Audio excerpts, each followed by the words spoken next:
He saved the man's life at 3:47 in the morning, performed CPR for 6 minutes straight while his partner prepared the defibrillator, got the man's heart beating again, loaded him into the ambulance, delivered him to the emergency room alive. Then James Rodriguez clocked out of his shift, drove home through the empty pre-dawn streets of San Antonio, and pulled into his driveway at exactly 6:03 a.m.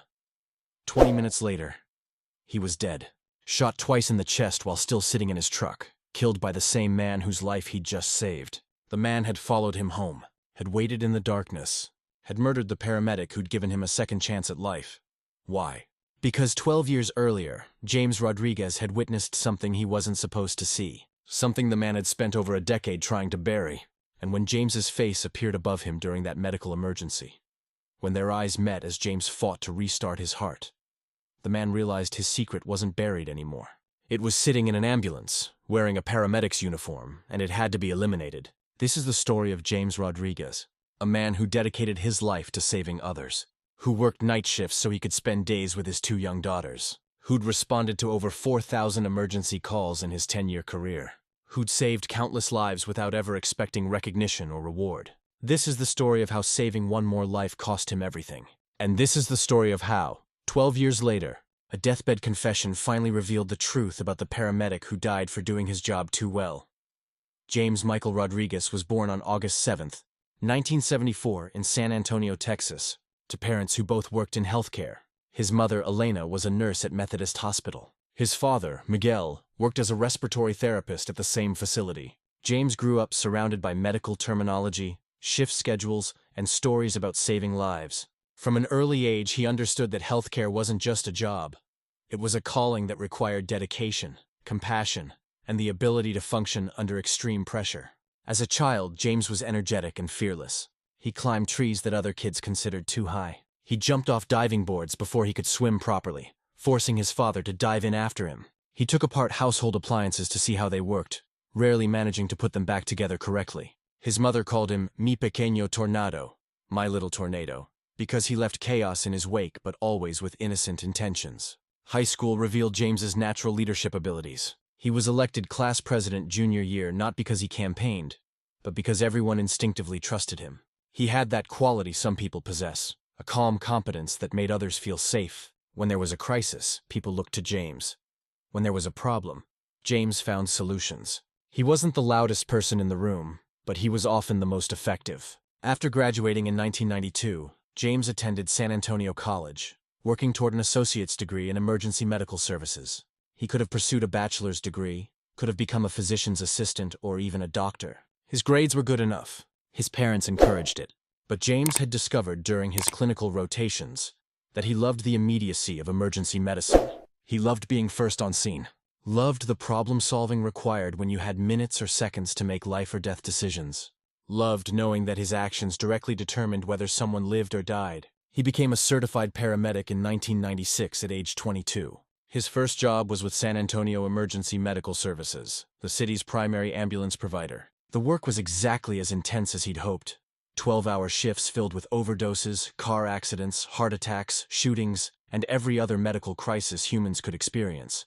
James thrived in the chaos. He had the ability to remain calm when everyone else was panicking, to think clearly when others froze, to make decisions quickly, and live with the consequences. His partners loved working with him because James made them better paramedics. He taught without condescending. He corrected mistakes without shaming. He led by example, showing up early for every shift, maintaining equipment meticulously, treating every patient with dignity, regardless of their circumstances. In 1998, James married his college girlfriend, Ana Herrera. They'd met in an anatomy class where James had helped Anna study for exams by making elaborate mnemonics that made memorizing bone names actually fun. They dated for 3 years before James proposed during a camping trip in Big Bend National Park, presenting the ring at sunrise because Anna had mentioned once that sunrise proposals were more meaningful than sunset ones. Their wedding was small but joyful, held in Elena's backyard with 100 guests, mostly family and James's co-workers from EMS. The marriage was strong from the start, built on mutual respect and shared values. Anna worked as a dental hygienist, understanding the demands of healthcare work, the irregular hours, the emotional toll of losing patients. They supported each other through the difficulties of their professions, celebrating victories and processing losses together. Their first daughter, Sophia, was born in 2000. Their second, Isabella, arrived in 2003. James adored his daughters with an intensity that surprised even him. He'd always wanted children, but hadn't anticipated how completely they would reshape his priorities. Everything he did, every shift he worked, every overtime hour he accepted, every dangerous call he responded to, was for them. To provide stability, to model dedication, to show them that helping others mattered. By 2008, James had been a paramedic for 12 years. He'd seen things that would have broken most people. Children who didn't survive car accidents, young adults dead from overdoses, elderly people who died alone with no family to call. He'd held the hands of dying patients, reassuring them in their final moments. He'd performed CPR on people who never woke up. He'd delivered bad news to families whose worlds had just shattered. The work took a toll. James saw a therapist starting in 2006, recognizing that he needed help processing the trauma he witnessed regularly. He wasn't ashamed of this. He talked openly with his coworkers about therapy, encouraging others to seek help when they needed it. He understood that you couldn't help others if you didn't help yourself first. In early 2008, James switched to permanent night shifts. The decision was partly financial. Night differential pay meant an extra $3 per hour, but mostly practical. Working nights meant he could be home during the day with Sophia and Isabella while Anna worked. He could take them to school, pick them up, help with homework, make dinner. He could be present in their lives in ways that day shift wouldn't allow. The night shift culture was different from days. Fewer administrative staff meant more autonomy. The types of calls changed. More alcohol-related incidents, more violence, more psychiatric emergencies. But James adapted quickly. He liked the quieter rhythm of nights, the way the city transformed after dark, the camaraderie among the skeleton crew of night workers who kept San Antonio running while everyone else slept. His regular partner on nights was a woman named Michelle Torres, 32, a paramedic for 8 years. She and James developed the kind of professional synchronicity that made them one of the most effective teams in the department. They could communicate with glances, could anticipate each other's needs, could function as a single unit during chaotic calls when every second mattered. On the night of March 23, 2008, James and Michelle began their shift at 6 p.m. The evening was routine: a diabetic emergency at 7:15, a minor car accident at 8:40, an elderly man with chest pain at 10:30. Each call was handled efficiently, patients transported to appropriate facilities, paperwork completed. By 2 a.m., they'd responded to 7 calls, which was about average for a Saturday night. At 3:37 a.m., dispatch called with a priority 1, unresponsive male, possible cardiac arrest, at a residence on the west side. James was driving. He activated lights and sirens, navigating through empty streets, arriving at the address in 8 minutes. The house was modest, a single-story ranch style in a working-class neighborhood. Lights were on inside. A woman stood in the doorway, waving frantically. Michelle grabbed the jump bag and monitor while James retrieved the stretcher. They moved quickly but without panic, the practiced efficiency of professionals who'd done this hundreds of times. Inside, a man lay on the living room floor. Mid-40s, approximately 200 pounds, no obvious signs of trauma. The woman, his wife, sobbing, nearly incoherent, said he'd complained of chest pain and then collapsed. James knelt beside the man, checking for pulse, for breathing. Nothing. He began chest compressions immediately while Michelle prepared the defibrillator. "How long has he been down?" James asked the wife, maintaining the rhythm of compressions, counting silently. 5 minutes, maybe? "I don't know. I called right away. Please help him, please!" Michelle placed the defibrillator pads on the man's chest. The monitors showed ventricular fibrillation, a shockable rhythm. "Clear," Michelle said. James lifted his hands. The shock delivered. The man's body jerked. The monitors showed the same chaotic rhythm. James resumed compressions. They worked in perfect coordination. James on compressions, Michelle managing the airway. Both of them focused entirely on the task. After 2 minutes of CPR, Michelle prepared to shock again. This time, after the shock, the monitor showed something different. A rhythm, weak but present. "We've got sinus rhythm," Michelle said. James checked for pulse. Found one. Weak but there. The man's eyes fluttered open, confused and disoriented. "Sir, you're okay," James said, his voice calm and reassuring. "You had a cardiac event. We're taking you to the hospital. Just try to stay calm." As James spoke, as he looked directly at the man's face, something flickered in the man's eyes. Not just confusion. Something else. Recognition? Fear? It was so brief that James almost missed it. But it was there. The man stared at James for 3 seconds that felt longer, his expression shifting from disorientation to something harder to read. Then he looked away, closing his eyes, and the moment passed. James and Michelle loaded the man onto the stretcher, carrying him to the ambulance. The wife rode in front. During the 15-minute transport to University Hospital, James monitored the patient's vitals, administered medication, maintained IV access. The man drifted in and out of consciousness, occasionally opening his eyes and looking at James with that same strange intensity. At the hospital, James and Michelle transferred care to the emergency department staff. Standard procedure. They completed their paperwork in the ambulance, cleared the call, and returned to service. It was 4:20 a.m. Their shift ended at 6. They responded to one more call, a drunk and disorderly at a bar, routine, no transport needed. At 6 a.m. they returned to the station, completed end-of-shift duties, and clocked out.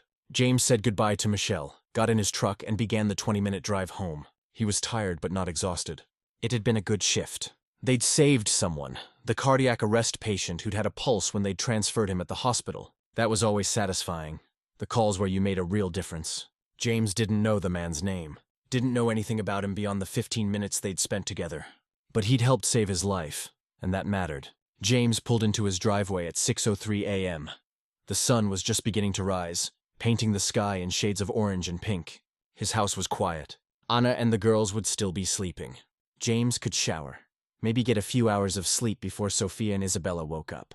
He turned off the truck but didn't get out immediately. He was checking his phone, responding to a text from Anna asking if he'd be home in time for breakfast. He typed back, "Just got home. Love you." He hit send. He opened the door. And that's when the man appeared beside the driver's side window.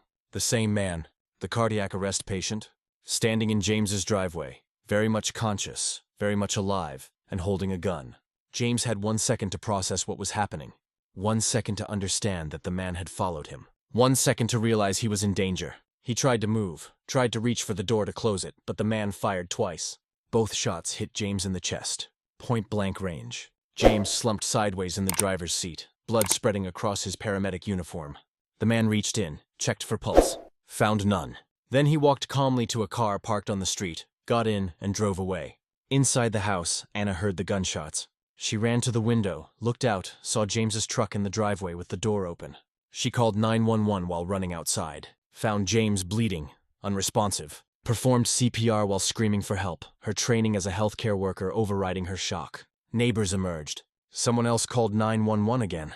Within 6 minutes, an ambulance arrived. James's co-workers, not Michelle, a different crew, arrived to find one of their own dying in his driveway. They worked on James with desperate intensity, performing all the same interventions James had performed thousands of times for others, but the bullets had done too much damage. James Rodriguez was pronounced dead at University Hospital at 6:42 a.m., the same hospital where he delivered the cardiac arrest patient just 2 hours earlier. The same emergency department where he'd worked countless patients. His co-workers wept. The emergency room staff stood in shocked silence.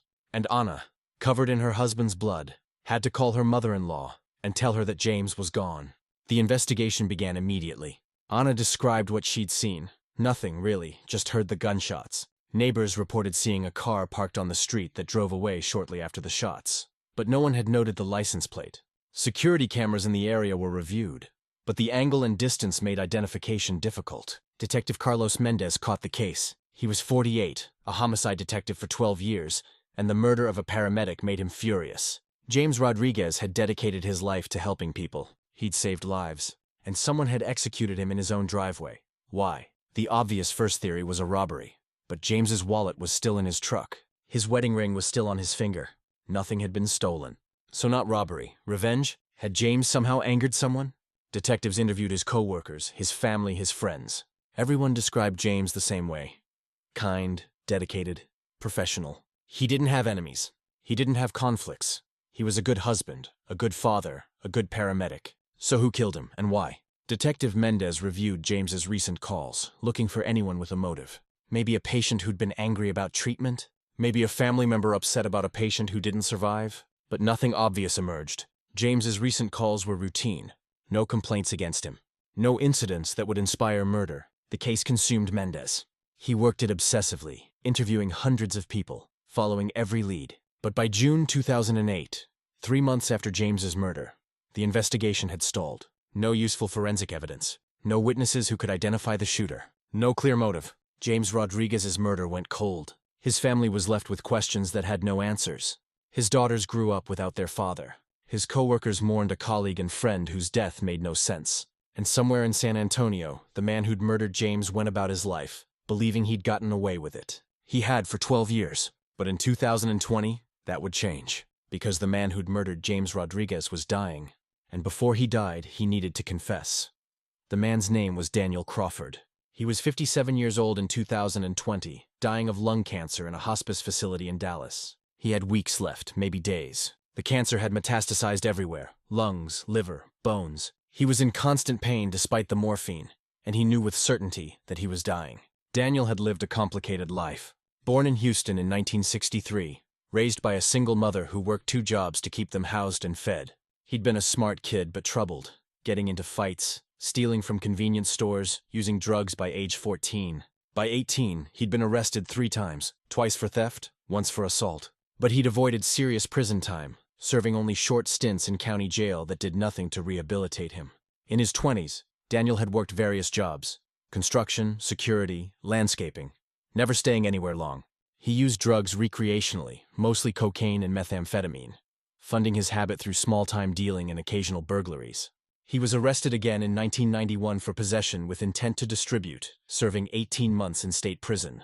Prison didn't reform Daniel. It educated him. He learned from more experienced criminals how to avoid getting caught, how to be smarter about his crimes, how to leave fewer traces. When he was released in 1993, Daniel moved to San Antonio and tried to go straight. He got married to a woman named Lisa, got a job at a warehouse, stayed clean for almost 2 years. But the pull of easy money proved too strong.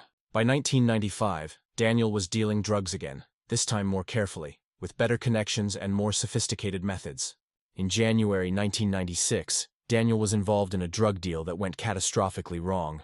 The buyer, a man named Marcus Thompson, tried to rob Daniel instead of paying. There was a struggle. Daniel's partner, a man named Raphael, pulled a gun and shot Marcus twice.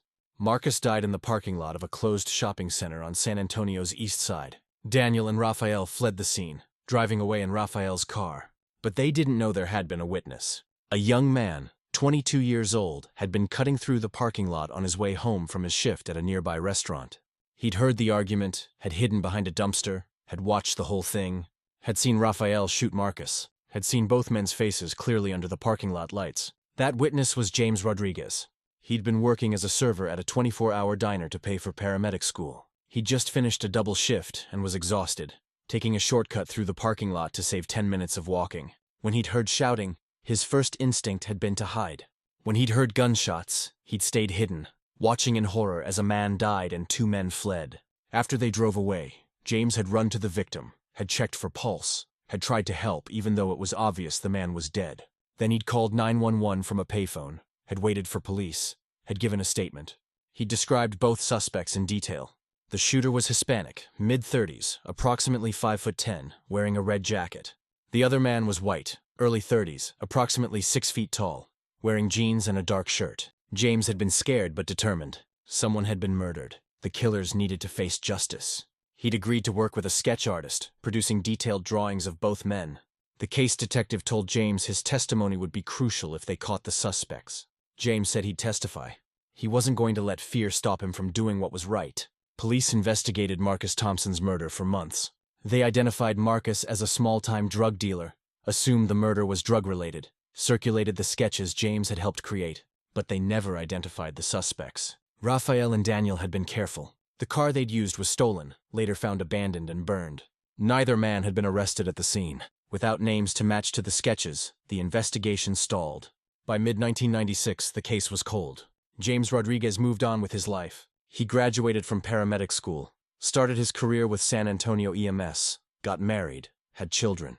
He occasionally thought about the murder he'd witnessed, wondering if the killers had ever been caught. But he didn't dwell on it. He'd done his civic duty. He'd tried to help. That was all he could do. Daniel Crawford, meanwhile, remained free. He and Raphael had gotten away with murder. They'd been nervous for months afterward, expecting police to knock on their doors. When it never happened, they relaxed. The witness hadn't identified them. They were safe. Raphael moved to Mexico in 1997, paranoid about eventually being caught. Daniel stayed in San Antonio, continuing to deal drugs but being more careful. He and Lisa divorced in 1999. Daniel drifted through his 40s, working odd jobs, dealing drugs to supplement his income, living a life that was neither successful nor completely failed. By 2008, Daniel was 45 years old. He'd been dealing drugs for over 20 years. He'd never been caught for anything serious. He'd accumulated enough money to live comfortably if modestly, and he'd completely forgotten about James Rodriguez, the witness from 12 years earlier whose testimony had never materialized. Then, on March 23, 2008, Daniel had a heart attack. He was at home when the chest pain started, crushing pressure that made him gasp. His wife Lisa, they'd remarried in 2004, called 911. The ambulance arrived within 10 minutes. 2 paramedics came into the house, 1 male, 1 female. The male paramedic knelt beside Daniel, began assessing him, started chest compressions when Daniel's heart stopped. Daniel was barely conscious, drifting in and out. But during one moment of lucidity, he opened his eyes and looked directly at the paramedic saving his life, and recognized him. It had been 12 years, but Daniel never forgot faces, especially faces associated with potential threats. The witness, the man who'd hidden behind the dumpster, who'd watched Raphael shoot Marcus Thompson, who'd given detailed descriptions to police. The witness was a paramedic now, and he was currently saving Daniel's life. Daniel's mind raced even as his heart struggled to beat. Did the paramedic recognize him? Probably not. People rarely remembered faces from brief encounters years ago. But did Daniel want to take that risk? What if the paramedic went home, thought about Daniel's face, and suddenly remembered where he'd seen it before? What if 12 years after the murder, the witness finally identified one of the killers? Daniel was revived. His heart started beating again. He was transported to the hospital, admitted to the cardiac unit, treated successfully. He was alive because of that paramedic's quick actions. And during his 3-day hospital stay, Daniel couldn't stop thinking about the witness, about the potential danger, about what he needed to do to protect himself. On his last day in the hospital, Daniel asked a nurse for the names of the paramedics who'd saved him. Hospital policy was not to share that information, but Daniel was charming, insistent. He wanted to thank them personally. The nurse hesitated but eventually gave him first names. James and Michelle. Daniel requested his ambulance run report, which included the EMS unit number. With that information and some careful research after he was discharged, Daniel identified James Rodriguez, found his address through public records, discovered he had a family, wife, 2 daughters. Daniel watched James's house for 3 days, learning his schedule. Night shift paramedic, came home around 6 a.m. Daniel told himself he was just being cautious, just making sure the witness wasn't a threat. But deep down, Daniel knew what he was planning. The murder he was about to commit. Because Daniel couldn't risk it. Couldn't risk that James might suddenly remember. Might connect Daniel's face to that night 12 years ago. The stakes were too high. Raphael was gone, probably safe in Mexico. But Daniel was here, in San Antonio, living a life that would collapse if he was arrested for murder. So on March 24, 2008, at 6 in the morning, Daniel waited in James Rodriguez's driveway. Watched James pull in from his night shift. Watched James sit in his truck, looking at his phone. And when James opened the door, Daniel shot him twice. Executed the man who'd saved his life, eliminating the witness who'd never actually identified him, who probably never would have. Daniel fled immediately, drove back to his house, disposed of the gun in a lake, and waited to be arrested. Days passed, then weeks. Police investigated, but Daniel had been careful. He had no connection to James beyond being a patient once. There was no evidence linking him to the murder. The investigation went cold. Daniel had killed James Rodriguez for nothing. The witness had never been a threat, had never recognized Daniel, had moved on with his life and forgotten about a murder he'd witnessed in his early 20s. James had saved Daniel's life without knowing who he was saving, and Daniel had murdered him based on paranoid fear rather than actual danger. For 12 years, Daniel lived with what he'd done. He experienced no remorse, felt no guilt. He'd done what was necessary to protect himself. That was how he framed it in his mind, the justification that let him sleep at night. But in 2020, when lung cancer gave Daniel a terminal diagnosis, something shifted. Maybe it was the certainty of death. Maybe it was the morphine loosening his psychological defenses. Maybe it was the years of carrying a secret that suddenly felt too heavy. Whatever the reason, Daniel decided he needed to confess. Not for redemption. He didn't believe in that. But for closure. For the strange relief that comes from telling the truth after years of lies. On April 3, 2020, Daniel called the San Antonio Police Department from his hospice bed in Dallas. He asked to speak to a detective about a cold case murder. He was transferred to the cold case unit, where Detective Maria Santos took the call. "My name is Daniel Crawford," he said, his voice weak from illness. 12 years ago, I murdered a paramedic named James Rodriguez. I shot him in his driveway. I'm dying now, and I want to confess." Detective Santos, who'd been with the cold case unit for 5 years, had reviewed the Rodriguez file multiple times. It was one of the department's most frustrating unsolved cases. A beloved paramedic murdered for no apparent reason, no suspects, no leads. Now, out of nowhere, someone was confessing. "Sir, I need you to understand that anything you say can be used against you in court," Santos said, following protocol even though Daniel was clearly dying. "Do you want an attorney present?" "I don't need an attorney," Daniel said. "I'm dead in a few weeks. I just need to tell someone what happened." Over the next hour, Daniel provided a complete confession. He explained the 1996 murder that James had witnessed, how he'd recognized James during the cardiac arrest call 12 years later, how he'd panicked and decided James needed to be eliminated, how he'd followed James home and killed him. He provided details only the killer would know, the exact time, the number of shots, the fact that James had been checking his phone when Daniel approached. Detective Santos recorded everything. When Daniel finished, she asked, "Why are you confessing now?" "Because I'm dying," Daniel said simply, "and I don't want to die with this secret. James Rodriguez saved my life. I killed him for it. That's wrong. I know that. I've always known that. But I did it anyway, because I was scared and selfish. His family deserves to know what happened. They deserve closure." Detective Santos thanked Daniel for the confession and immediately began the process of verification. She contacted Detective Mendez, who'd worked the case originally and was now retired. She reviewed the case file in detail. She traveled to Dallas to interview Daniel in person, recording a video confession. Daniel repeated everything, showing no signs of deception. He was telling the truth.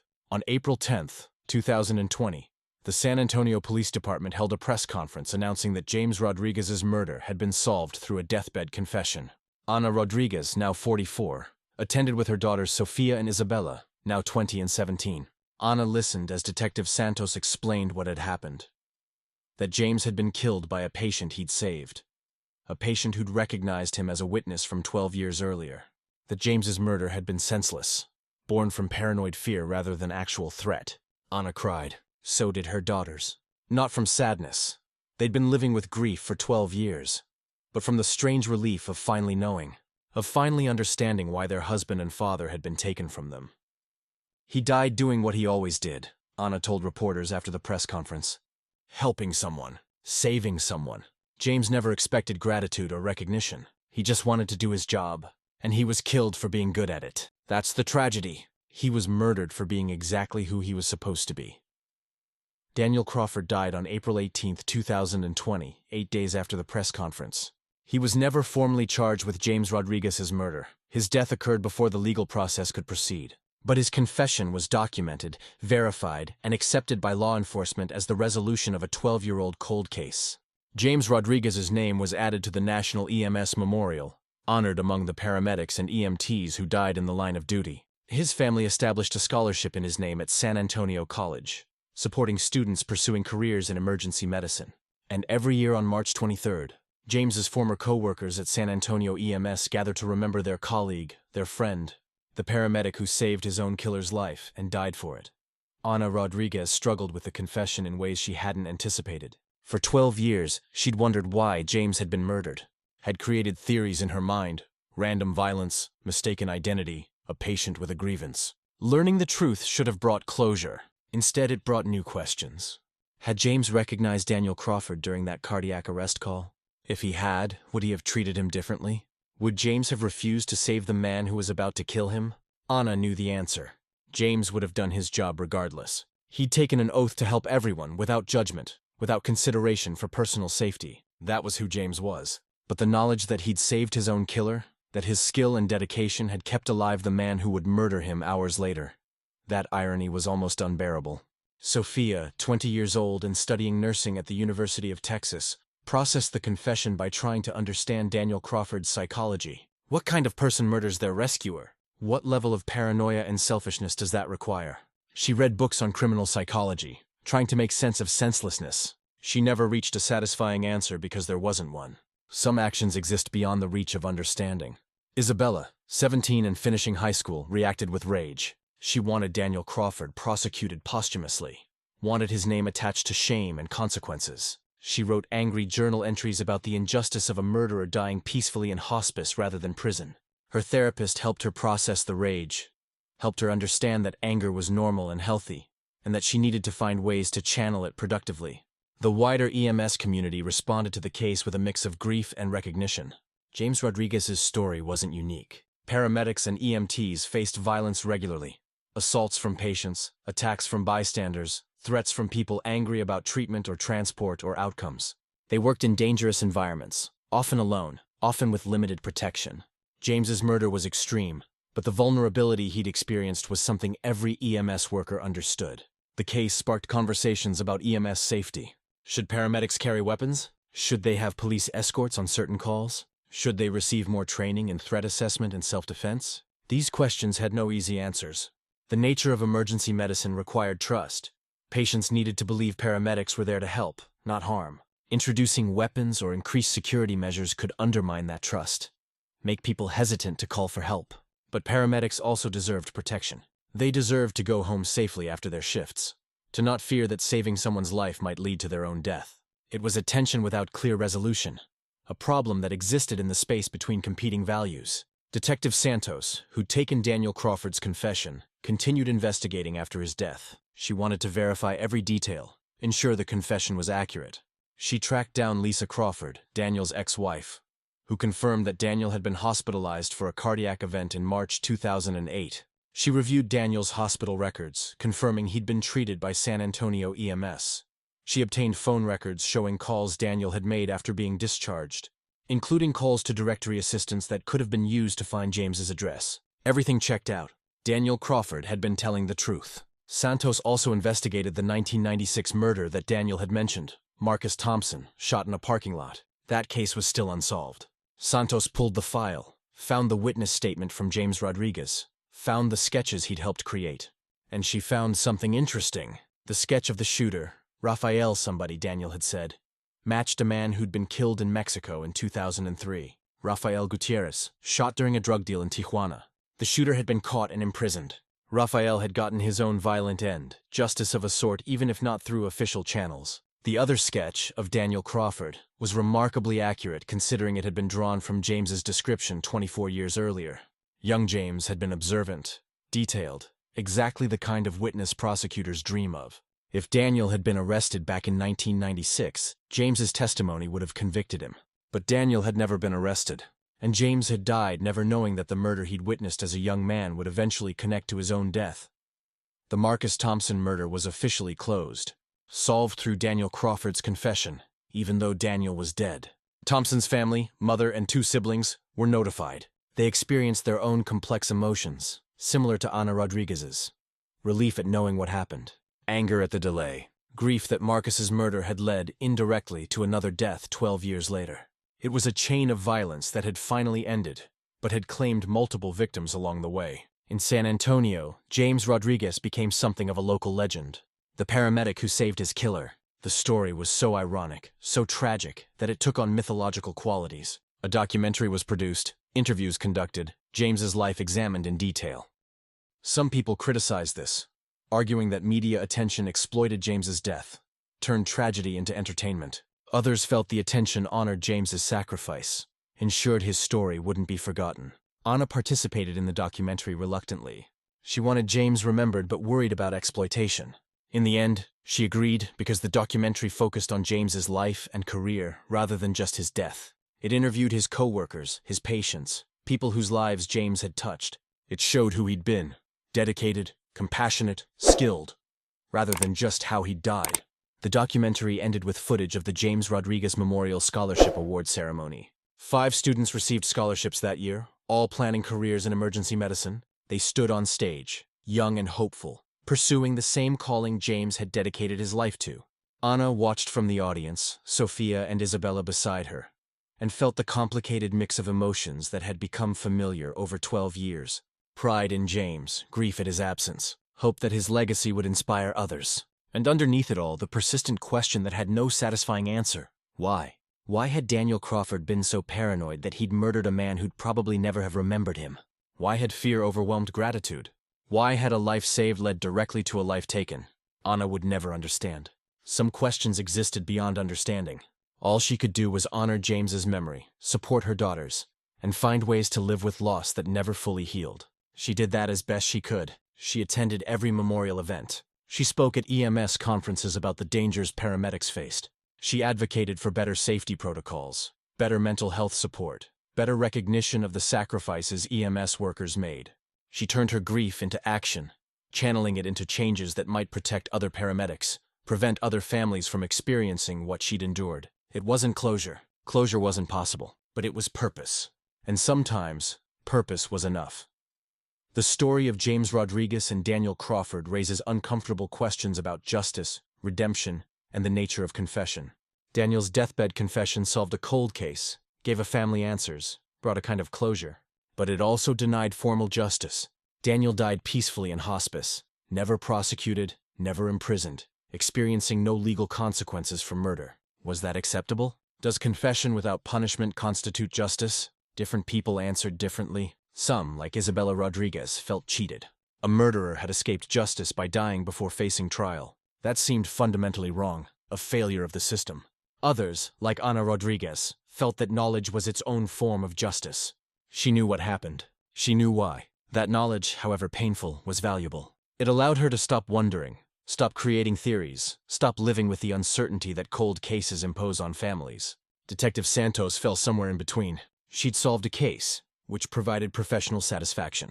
But she'd never arrest Daniel Crawford, never see him in court, never watch a jury convict him. That incompleteness bothered her. She'd done her job, but the job felt unfinished. The legal system struggled with deathbed confessions. They complicated prosecutorial processes, raised evidentiary questions, sometimes provided closure to families, but not justice. Prosecutors couldn't bring charges against dead people. Trials required living defendants. Daniel Crawford's confession was documented and verified, but he'd never face legal consequences. This reality frustrated many people. It seemed to reward criminals who evaded capture long enough to die naturally. But it also reflected a truth about justice. It's imperfect. Sometimes killers die before being caught. Sometimes evidence is lost. Sometimes witnesses disappear. Perfect justice exists only in theory. In practice, justice is messy, incomplete, often frustrating. The James Rodriguez case became a teaching example in ethics courses. Law students debated whether Daniel's confession had value without prosecution. Philosophy students examined questions of redemption and moral accounting. Psychology students analyzed Daniel's motivations. Was his confession genuine remorse, or simply the psychological unburdening that dying people sometimes seek? No consensus emerged. Different perspectives led to different conclusions. And that ambiguity, that lack of clear answers, reflected the complexity of real-world justice. In San Antonio, life continued. Sofia Rodriguez graduated nursing school in 2022, becoming a trauma nurse at University Hospital. She worked in the same emergency department where her father had delivered countless patients, including Daniel Crawford. She sometimes stood in the trauma bay and thought about James, about the work he'd done, the lives he'd saved. She thought about the irony that she was now doing similar work, helping people regardless of who they were or what they'd done. Isabella Rodriguez graduated high school in 2021 and chose to study criminal justice. She wanted to become a prosecutor, to fight for victims, to ensure justice was served. James's murder had shaped her career path, given her purpose. She would spend her life pursuing the justice that had eluded her father. Ana Rodriguez never remarried. She dated occasionally but never found anyone who compared to James. She told friends that James had been her person, her partner, her love.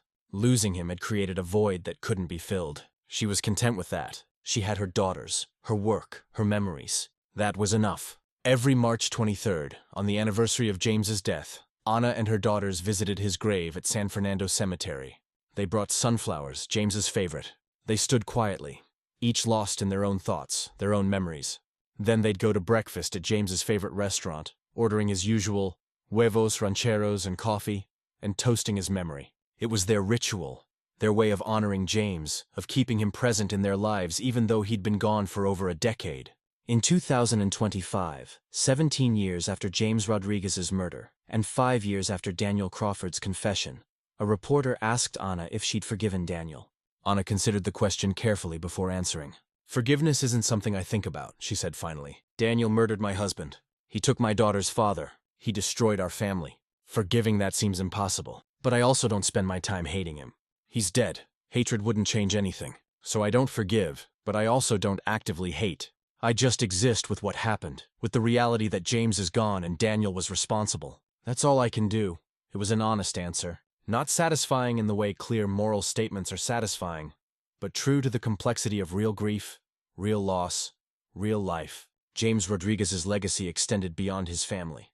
The scholarship bearing his name supported 53 students over 17 years. Many became paramedics, EMTs, nurses. They worked throughout Texas and beyond, carrying forward the values James had embodied: dedication, compassion, skill. They saved lives. They helped people. They did the work James had loved. And sometimes, when faced with difficult patients or dangerous situations, they thought about James. About the paramedic who'd done his job so well that he'd saved his own killer's life. About dedication to duty that transcended personal safety. About the cost of being good at your job when your job involves helping everyone, regardless of who they are. James Rodriguez had been a hero. Not in the dramatic sense. He'd never rescued someone from a burning building or stopped an active shooter. But in the quiet, persistent sense of showing up every shift and doing his job with skill and compassion. He'd saved lives. He'd comforted the dying. He'd treated everyone with dignity. And he'd died because he was good at it. Because he'd saved someone who should never have been saved. That was the tragedy and the irony. James had done everything right. Had followed his training. Had performed his job perfectly. And it had gotten him killed. There was no lesson in that except the harsh truth that sometimes doing the right thing costs everything. The world needs people like James Rodriguez. People who help others without calculation, without concern for personal benefit. People who save lives because that's what they've dedicated themselves to doing. But the world is also dangerous. It contains people like Daniel Crawford. People who respond to help with violence. People who murder their rescuers because paranoia overwhelms gratitude. That contradiction, the need for helpers in a world that sometimes kills them, is at the heart of James's story. And it's a contradiction that persists, unresolved. Because there's no way to resolve it. We need paramedics. We need people willing to run toward danger, to help strangers, to risk their own safety for others. But we can't guarantee their safety. Can't promise they won't be hurt or killed by the very people they're trying to help.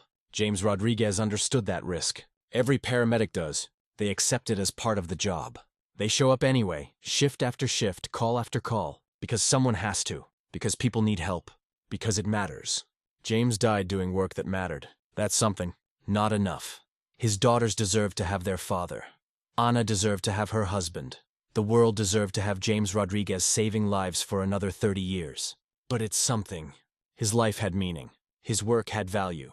And his death, senseless as it was, reminded everyone who heard the story why EMS workers deserve respect, support, and protection. Why their work matters. Why we should care when they're hurt or killed. James Rodriguez saved his killer's life. It's a story so ironic it seems fictional, but it was real. It happened, and it will be remembered. A cautionary tale about the risks of helping others, and the value of people brave enough to take those risks anyway. Subscribe to this channel for more cold case investigations where justice was finally served.